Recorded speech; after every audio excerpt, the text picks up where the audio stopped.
Here's how to store your sourdough starter in the refrigerator. When the starter is exposed to a cold environment, it slows the activity significantly, which means it takes a lot longer for it to peak, and it needs less feed, so you don't have to feed it as often, giving you less waste and saving you money. You can utilize this when you travel to keep your starter alive and healthy. To decide what to feed your starter in order to replenish it and put it in the refrigerator, you need to think about when do you want to bake next. One of the biggest tips I can give you is to try different feed ratios and record it in your rise timer that you keep in your sourdough journal. Feed your starter different ratios while putting it in the refrigerator and record its time to peak.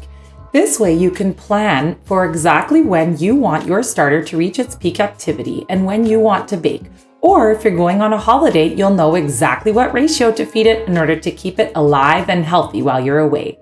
Replenish your starter when it's at close to its peak activity as possible. I was not planning on baking within the next week, so I replenished my starter, 20 grams of my starter with 100 grams of water and 100 grams of flour. Now all we have left is this small amount, and that's all you need in order to maintain your starter. And by doing this, I'm keeping my starter at a low base acidity and also allowing it to last a lot longer in the refrigerator without having to replenish it.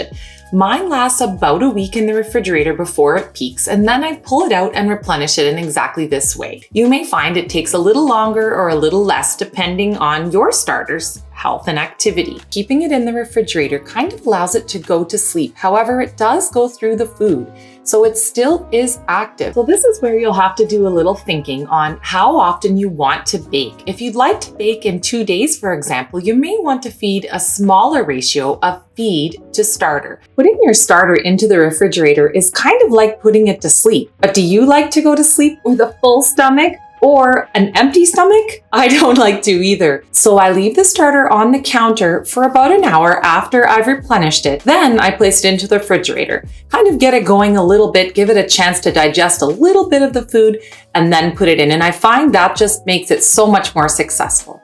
And finally, don't put your starter to bed hungry either. There's just not enough food. Once the starter has hit its peak, then the microorganisms are going to start to die off. So never put your starter to bed hungry either. Always give it a bit of a replenishment. And once again, just like humans, give it a replenishment, a little rest, and a chill, and it'll be ready to work for you anytime you get the urge to bake sourdough. So don't let your starter be enough to make you crazy. Join me next time for more quick sourdough tips, and please like and subscribe to my channel for more.